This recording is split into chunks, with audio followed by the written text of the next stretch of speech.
you and ask you to unmute your line. We'd like to do our best to get to as many questions as possible. And with that, let's begin today's program. Today, the minimum wage today is one of the clearest examples of how weak labor standards can impose constant, unrelenting hardship on millions of workers and their families. No person working full-time in America should be living in poverty, but after more than a decade without an increase in the federal minimum wage, that's the longest stretch in the history of the federal minimum wage, 1 in 9 U.S. workers is paid a wage that leaves them in poverty, even when working full-time and year-round. In fact, a full-time minimum wage worker, according to one study, cannot afford a modest 2-bedroom apartment in any county in this country. The COVID-19 pandemic is highlighting the absurdity of the $7.25 minimum wage.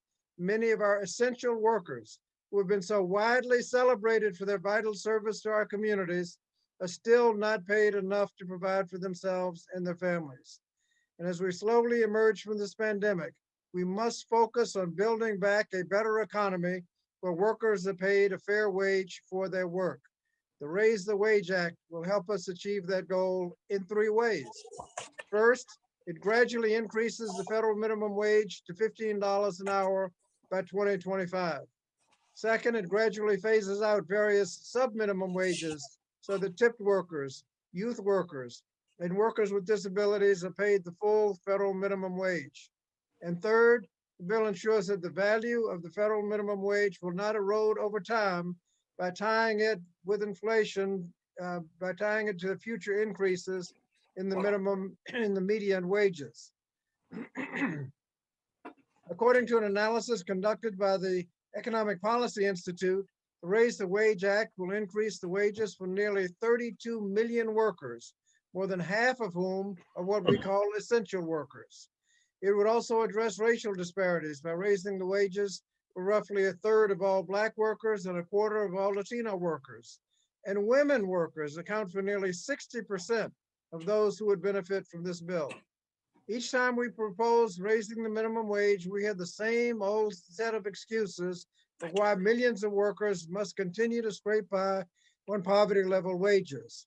But the policy decisions we make in 2021 can no longer be guided by fear-mongering that has undercut workers for decades. As far back as 1938, President Franklin Roosevelt addressed some of these concerns by saying, "Do not let any calamity-howling executive with an income of $1,000 a day tell you that a wage of $11 a week is going to have a disastrous effect on all American industry."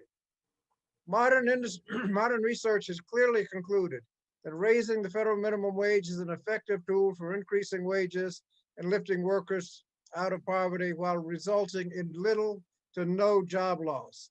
The American people have reached a clear consensus on that as well.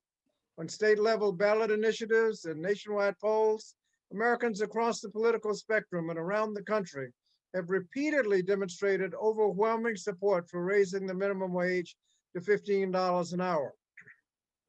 In red states, including Arkansas, Missouri, and most recently Florida, voters have passed minimum wage increases by wide margins. In fact, the support for raising the wage has increased during the pandemic.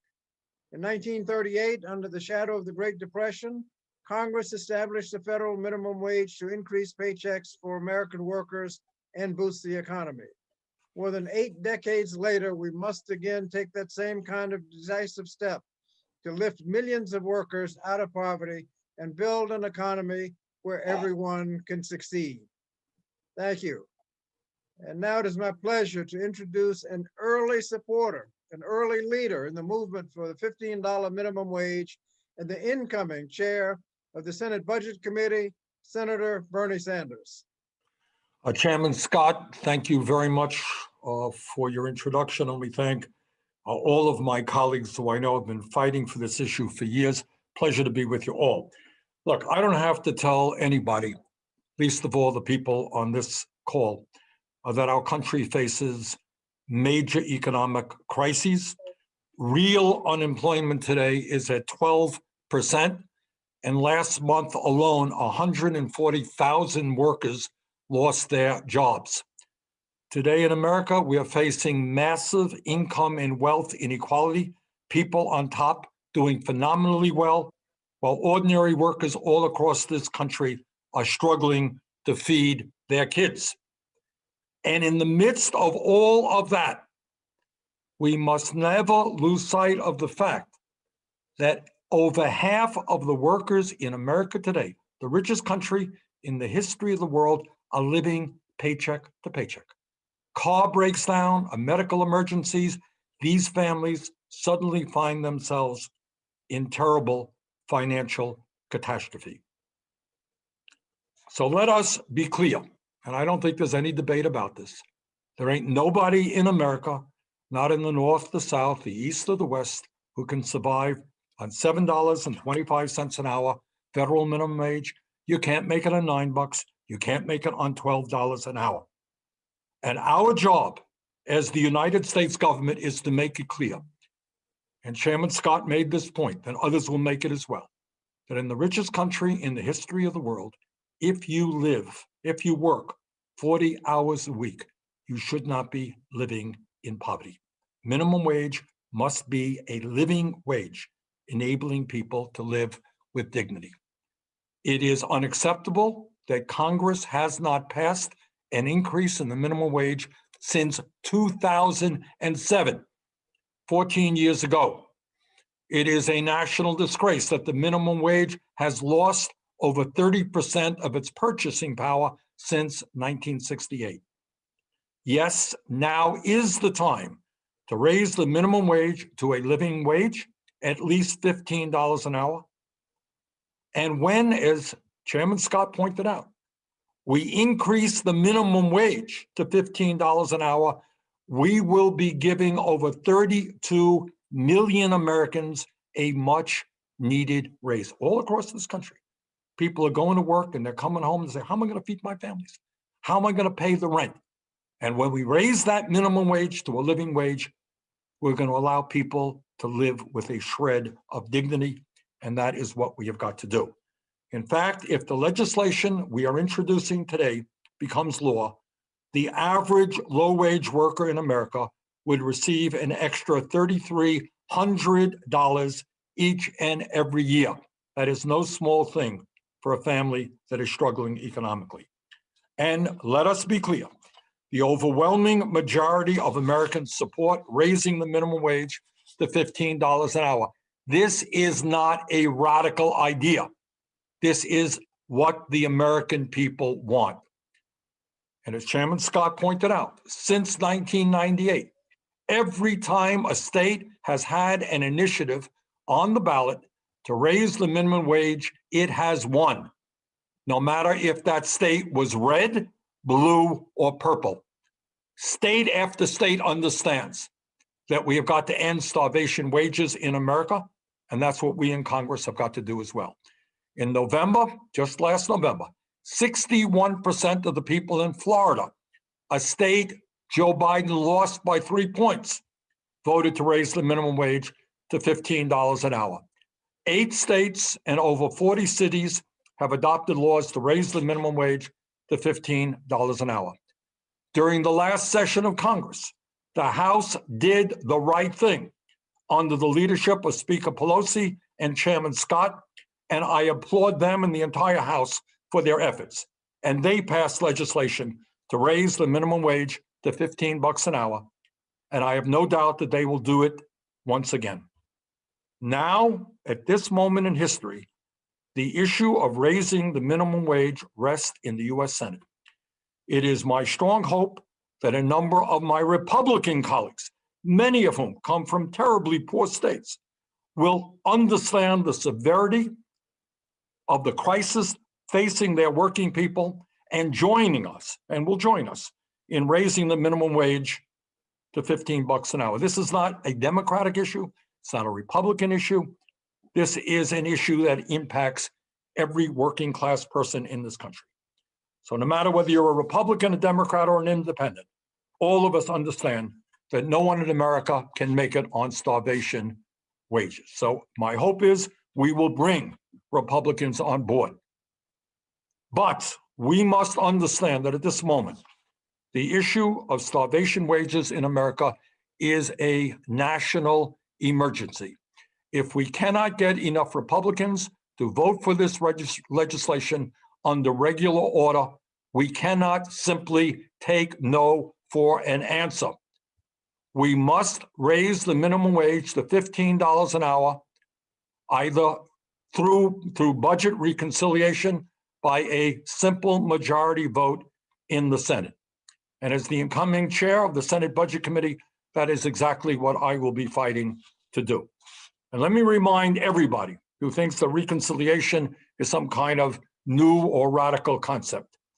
Please remember that if the Republicans could use reconciliation to pass trillions of dollars in tax breaks for the wealthy and large corporations, if the Republicans can use the reconciliation process to drill in the Arctic National Wildlife Refuge, if the Republicans could use reconciliation to try to repeal the Affordable Care Act and throw up to 32 million Americans off of the health care that they have, we can and we must use reconciliation to protect the needs of working families in this country.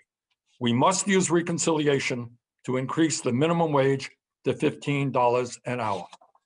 Now is not the time for excuses. Now is not the time for more talk. Now is the time for action. Millions of families all over this country are looking at us right now, and they are saying, we can't make it on $10 an hour, $12 an hour. Help us do the right thing. And that is exactly what we must do. And now it is my pleasure to introduce Fran Marion. Fran is a 40-year-old parent of two and a McDonald's worker from Kansas City who is currently earning $12.50 an hour. Fran, thank you so much for joining us. Thank you for having me. It is an honor. Thank you, members of Congress on this call, for inviting me here today and for sponsoring the Raise the Wage Act. As you heard, my name is Fran Marion. I work at McDonald's in Kansas City, Missouri, and I'm a leader in the fight for $15 in the union. I'm so proud to join you today for the reintroduction of the Raise the Wage Act. Less than 2 years ago, I had the privilege of sharing my story with many of you in Washington, D.C. On the historic day, the House passed an earlier version of this bill, but we still have some unfinished business. We need to make $15 an hour the law of the land, and the reintroduction of the Raise the Wage Act under a new administration and the 117th Congress fills me with hope. I want everyone to understand the impact the Raise the Wage Act will have on millions of workers like myself. Simply put, $15 an hour will be life-changing.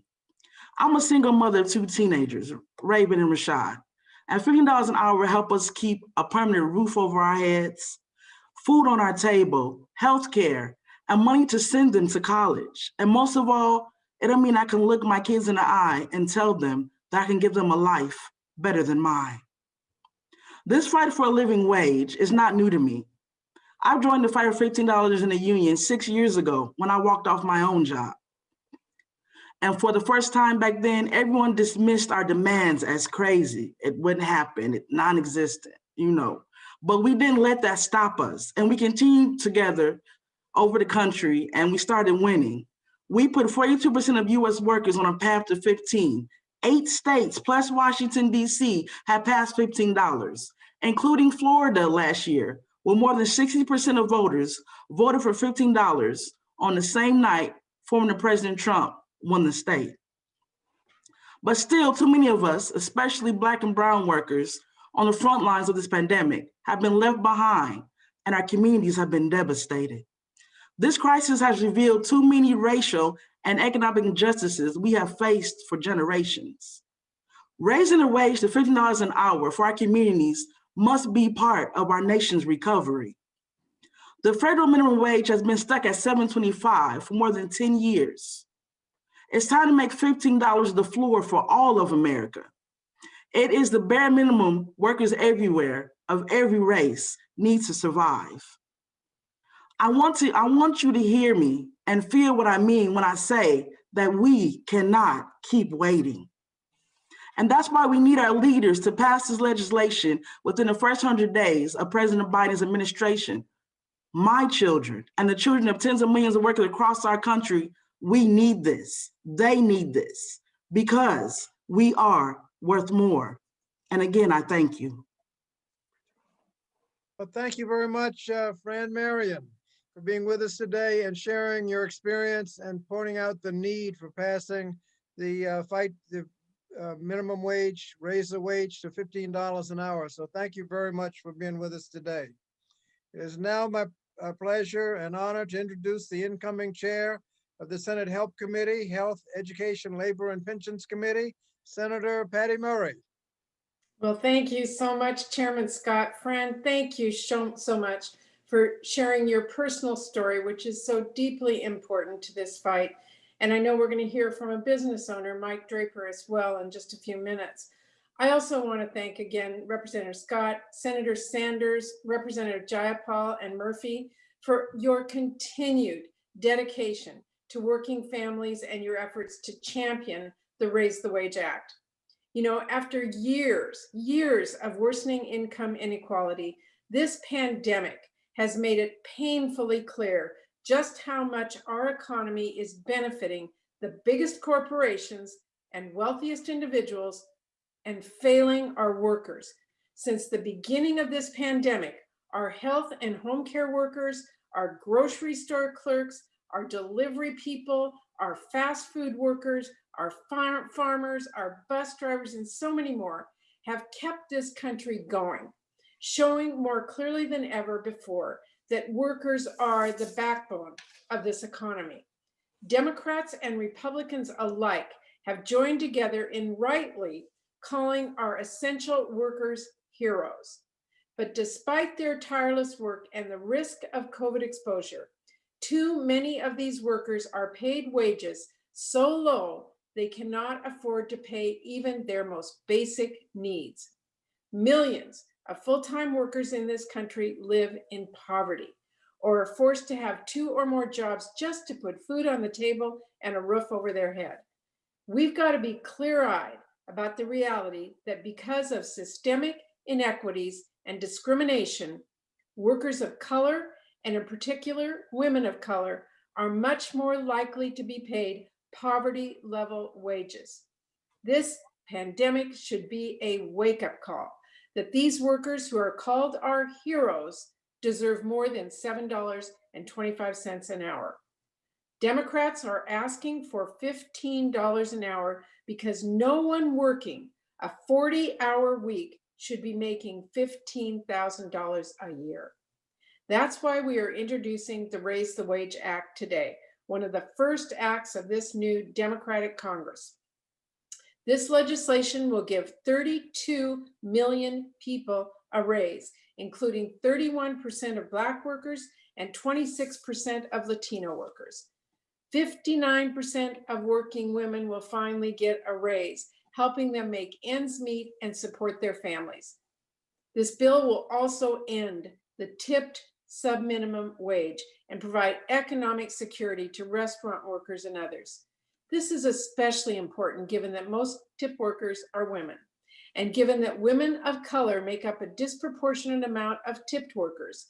This only further exacerbates racial inequities in our economy. These workers are facing increased levels of harassment and exposure to the coronavirus during this pandemic, but still making wages as low as $2.13 an hour plus tips. And this bill will finally end the sub-minimum wage for workers with disabilities, a policy that is discrimination, plain and simple. It is unconscionable that in this country, it is still legal to pay people with disabilities pennies on the dollar, simply because they have a disability. If we are committed to an economy that works for everyone, we need one fair, livable wage for everyone. We won't accept carve-outs, and we won't accept leaving anyone behind. We need to do more than tweet our accolades or introduce resolutions. It is time we thank our frontline workers by ensuring their right to a livable wage and pass this legislation. So any of my colleagues who agree that $15,000 a year is not enough to live on should support this bill. But let's be clear, giving millions of workers a sorely needed and much deserved raise is just one of many steps we have got to take to move towards an economy that benefits all of us. From fair wages to keeping workers safe and free from harassment to protecting their right to organize. With the Biden administration and a Democratic Congress, I will do everything I can to advance policies that support workers and working families. Thank you. And with that, I have the great honor to introduce my great friend and partner from Washington State, who stands up for our working families every single day, Congresswoman Jayapal. Great to be with you today. Thank you so much, Senator Murray, my United States Senator, for your work and representing our state so powerfully. And thank you, Fran, for stating so clearly what is at stake here. Also, Chairman Scott, you have been a tremendous leader for us in the House, and my friend, Senator Sanders, you have been at the forefront of this fight for raising the wage and so many other policies that benefit working people. This legislation is near and dear to my heart. For decades before coming to Congress, I was an organizer for immigrant and civil rights and for economic justice, organizing alongside labor unions and working people of all races, fighting for a minimum wage that is a living wage. And thanks to the power of strong unions and community organizations, our state, Washington State, was the first state in the country to tie minimum wage to inflation. And thanks to the courage of fast food workers like Fran, who began in late 2012, walking out on their jobs to protest their low wages, a movement spiraled throughout the country, including in my home city of Seattle. In January of 2014, I served on the Mayor's Income and Equality Committee, made up of labor, high road businesses, and community activists. And together we drafted the details of Seattle's $15 minimum wage proposal. Just months later, it passed, making my home city of Seattle the first major city in the country to enact a $15 minimum wage. Now, we heard a lot of hand-wringing then, just as we did when we passed the Raise the Wage Act in the House of Representatives, about all the terrible things that would happen if you passed an increase to the minimum wage. What actually happened in Seattle in the years that followed? We had stronger businesses, healthier families and communities, and a growing economy. In 2019, Forbes ranked us as the #1 place for businesses and careers.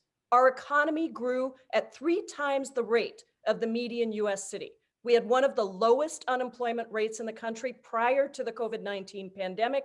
And just yesterday, recognizing what workers on the front lines are doing for all of us, the Seattle City Council also unanimously passed a $4 crisis hazard pay increase for grocery store workers and larger chains to acknowledge the risk and the contributions of frontline workers who have kept our communities going through this pandemic. We are a city that has learned that when we work hard to take care of the workers who take care of us, it is good for all of us. Following Seattle, voters in Washington State raised the state minimum wage in 2016, and going into 2021, 20 Republican and Democratic states have now raised their minimum wage. But the city and the state that you live in should not determine whether or not you can make a living wage. Every worker in America should be able to make a living wage. The federal minimum wage, as you've heard, has not been increased in a decade. A big part, but not the only thing, that is responsible for that growing income and wealth inequality in America. Millions of people are still working full-time, still living in poverty, even as the rich get richer in the midst of a pandemic. Our current federal minimum wage is a disgrace. $7.25 an hour means just $15,000 a year. How can you feed your family or pay rent or even think about having just a bit of savings for an emergency? And today, in the midst of multiple crises that face our country, it is a moral imperative that we raise the federal minimum wage immediately. Last session, the People's House with Chairman Scott and Speaker Pelosi in the leadership passed the Raise the Wage Act, and we're ready to do it again. And now we have a president, Biden, who believes that we should pass a $15 minimum wage, and a Senate led by Democrats ready to work for the people. So let's get to work and let's help tens of millions of Americans have hope for a better life by raising the federal minimum wage. And now it's my honor to turn things over to my colleague and a champion for raising the federal minimum wage, who comes from that state of Florida, who just passed an increase to the minimum wage, my friend, Congresswoman Stephanie Murphy.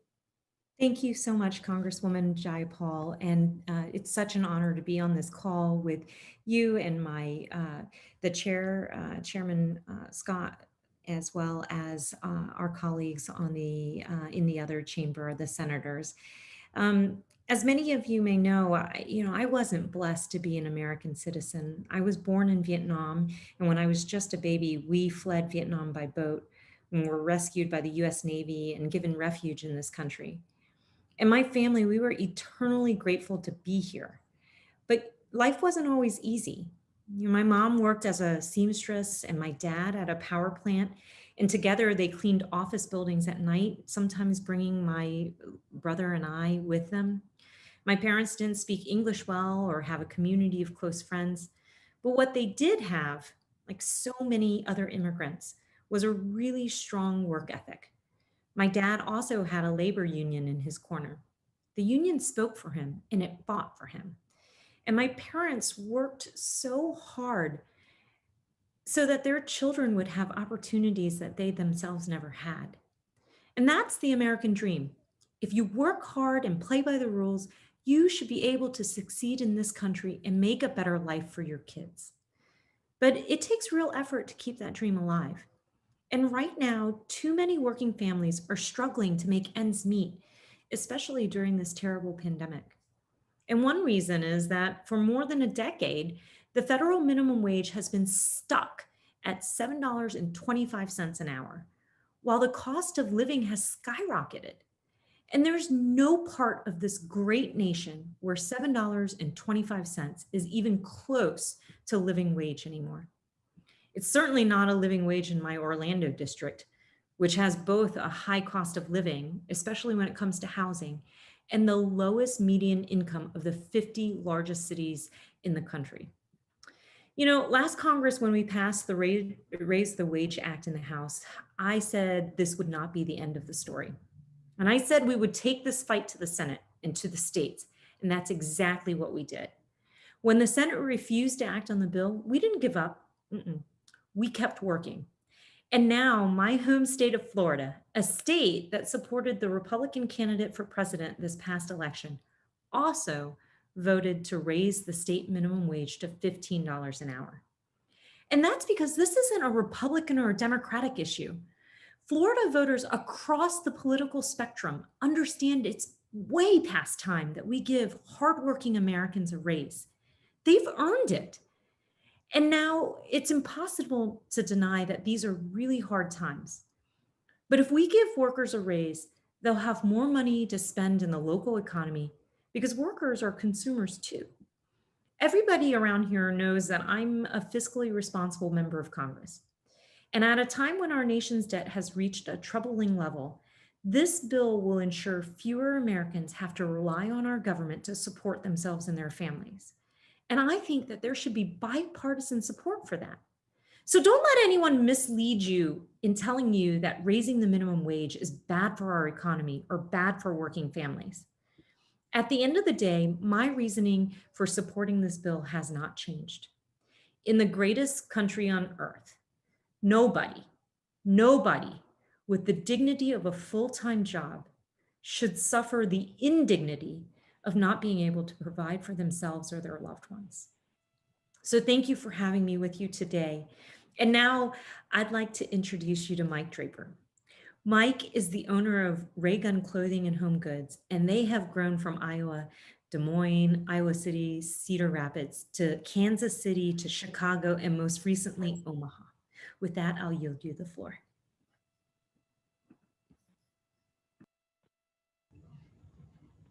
Hello. I am speaking to you from our closet.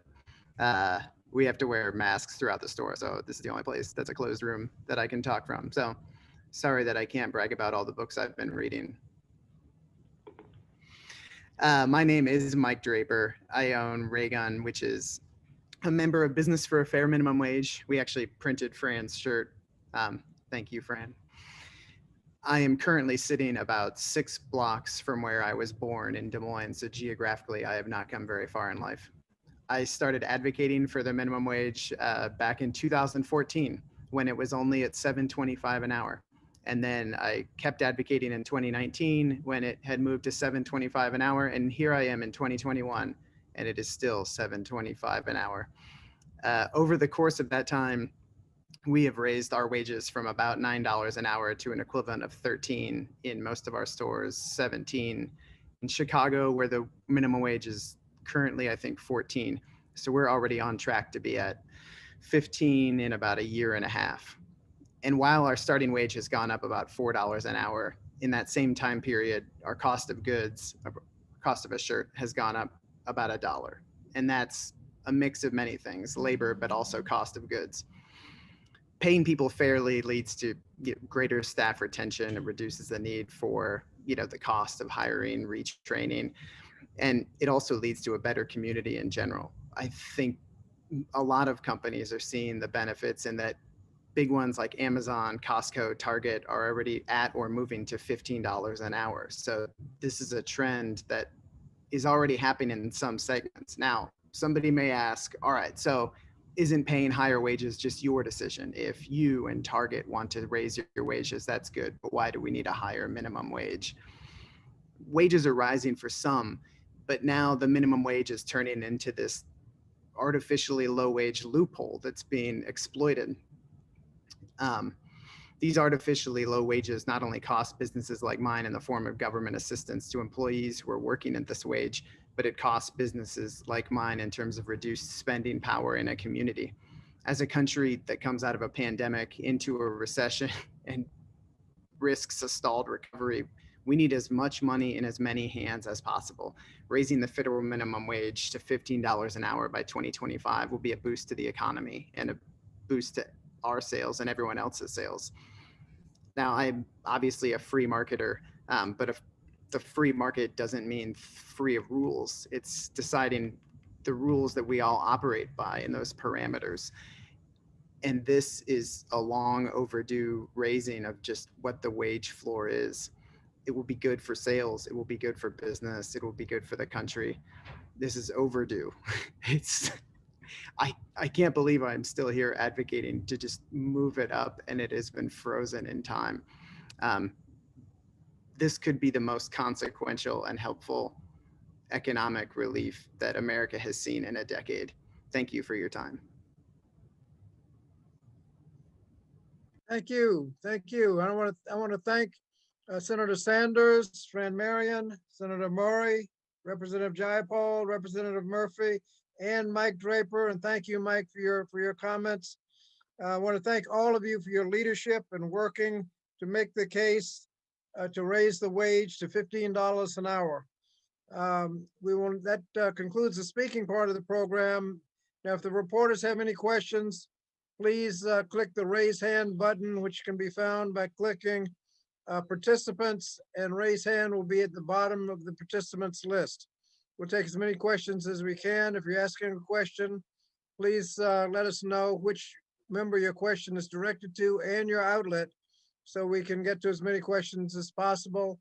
And the moderator will now begin to call on reporters. Josh? Thank you. Our first question comes from Jeff Stein of the Washington Post. Hey guys, thanks everyone, especially Fran and Mike, for hopping on the call. This is a question for either Senator Murray or Senator Sanders.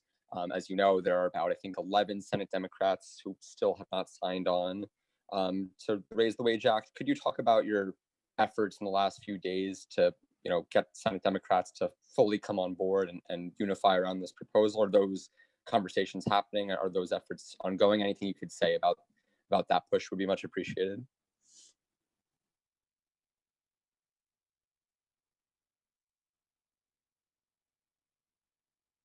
Bernie, you're on mute.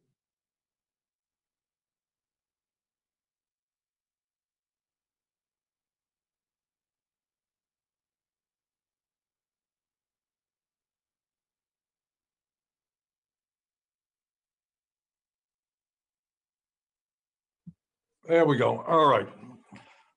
Jeff, I look at it from a different perspective. I think the good news is we have 38 members of the United States Senate who are supportive. And for, people sometimes do not co-sponsor legislation for a variety of reasons, which does not mean they're not going to support it. At the end of the day, if your question is, do I think we have 50 votes plus one to pass a $15 an hour minimum wage? I absolutely believe that we do. Our next question comes from Elon Moy of CNBC.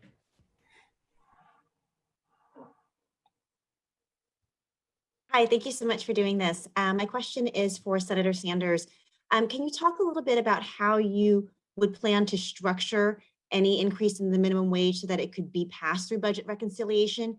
Do you think that it needs to be approached as a tax on companies that don't pay a $15 minimum wage? Or do you think that it could pass muster with the parliamentarian as is?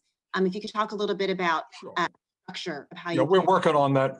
Thank you for that good question. We're working on that right now. But here is the bottom line. And I think Representative Murphy made the point a little while ago.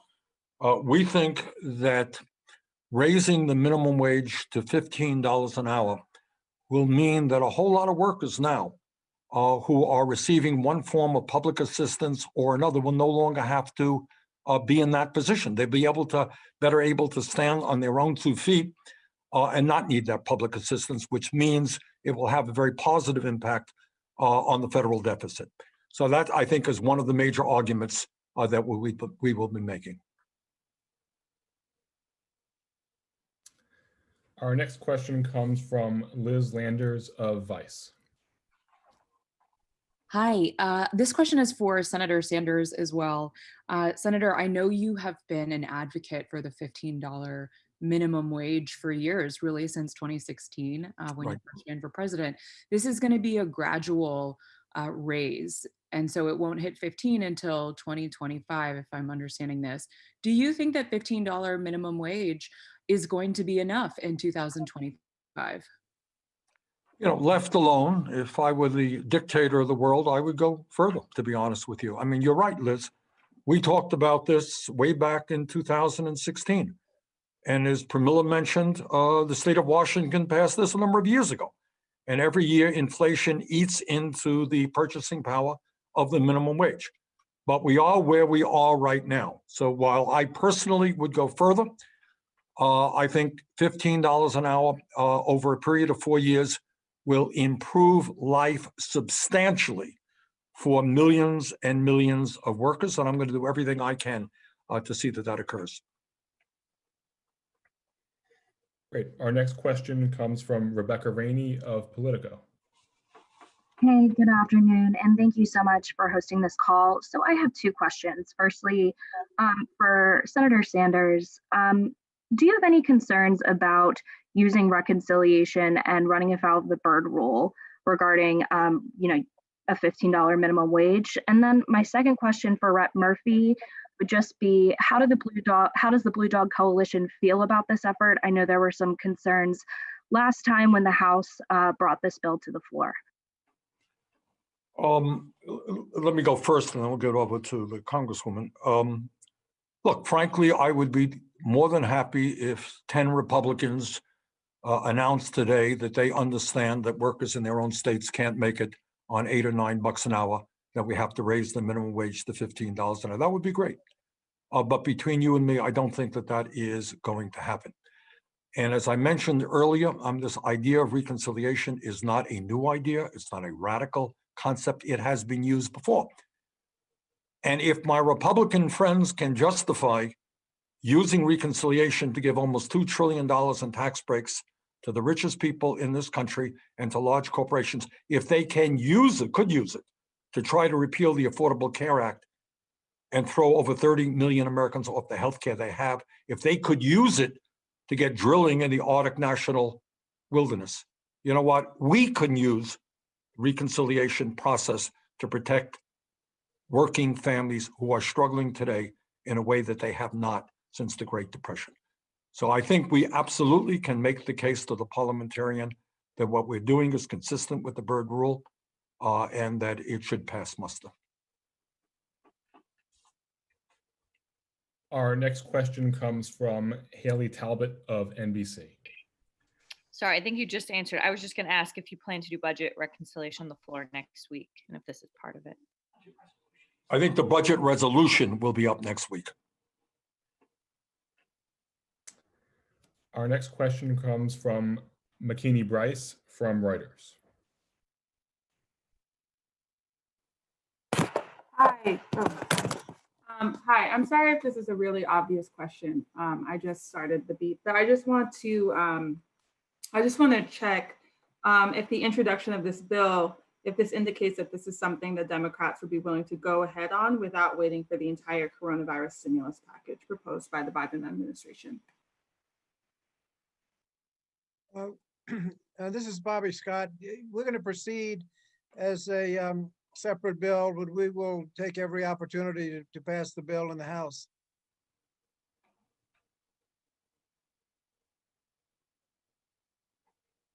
Great. Our next question comes from Niv Ellis of The Hill. Yeah, thanks for doing this. So I'm going to drill down on this so hard with the bird rule. Most of the experts on the bird rule have been saying that because this minimum wage would be incidental to any budgetary increases, that they don't think that it could pass muster. So can you just talk a little bit more about what kind of strategies you have or what ways you might reshape the policy in order to get it to pass muster? Elon mentioned that the idea of doing it as a tax on companies that don't have that minimum wage? No, we don't accept those arguments. Yeah, some people have made it, other people have rejected those arguments and feel that this is absolutely consistent with the rules of reconciliation. I would point out to you that there have been a number of studies, one by Economic Policy Institute, one by University of California at Berkeley, that make the point that there will be a substantial savings in taxpayer dollars when we raise the minimum wage. So we think we are on very safe grounds. We think we're going to win the argument with the parliamentarian. Sir, but just to follow up, the CBO scored the Raise the Wage Act when it was passed last year in the House, and it said that there were minimal budgetary impacts. So what do you make of that, that it's already gone through the CBO? Well, we talked to the CBO just the other day, and they did not consider, I think, the broad implications of what raising the minimum wage would be. They looked at it rather narrowly. But the bottom line, and I think common sense makes this point, if millions of workers receive a pay increase, there will be less dependency on public assistance, which will have a significant impact on the deficit, which means that it should be considered as part of reconciliation. Thank you very much. Our next question comes from Eleanor Mueller from Politico. Hi there, and thank you so much for making this call happen today. My question is for whomever wants to take it, but pretty straightforward. I mean, you said, Chair Scott, that you want to pursue the bill separately, outside of any other efforts to get it cleared. Do we have any kind of timeline for when we could see it on the floor? It would be early in the session. We're in organizational phase now. As chair of the committee, I don't have all of the committee members. Next step would be to organize the committee. So we're in organizational efforts right now. I think we may be able to bring it to the floor without going through committee, since it's already been through committee in the last Congress. So we're going to move it as quickly as we can. Everybody understands the issue, and it's already passed the House. A lot of the same members will be voting on it again. So as quickly as we can, but we're just getting organized right now, so things are a lot slower than I would like, but that's just what happens at the beginning of a session. Thank you, Chairman. And we have time for one last question, and we'll go to John Steingart from Law 360. Hi, thanks for taking my question.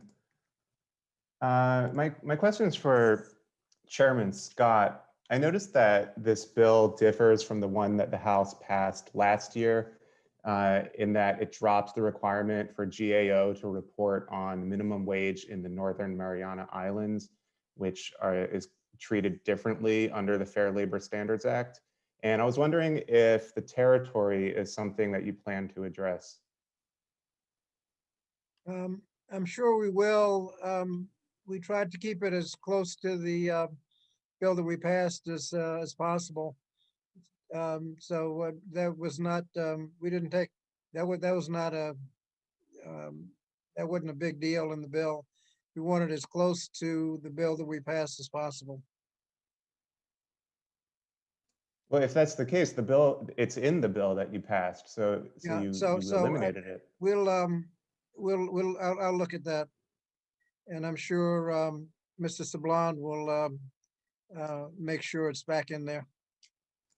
Thank you.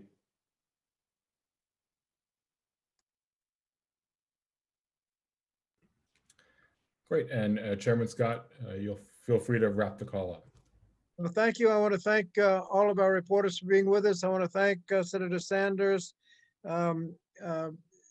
Fran Marion, Senator Murray, Representative Jayapal, Representative Murphy, Mike Draper, and all of the reporters for being with us today. And we look forward to the passage of the Raise the Wage Act of 2021. As it's been indicated, every time it's been on the ballot, it's passed. And in Florida, as Representative Murphy said, as they were voting for the Republican nominee for president, they were passing the minimum wage, and it wasn't close. It was over 60%. So it won by more than 20 points. Similar margin in Arkansas and Missouri.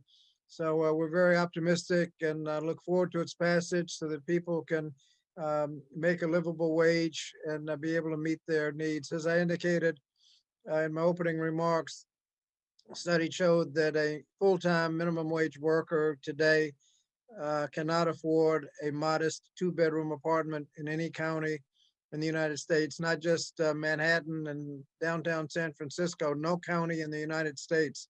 And everybody knows that's not right. So we're going to fix that when we pass the minimum wage. So thank you very much. And that concludes the press conference.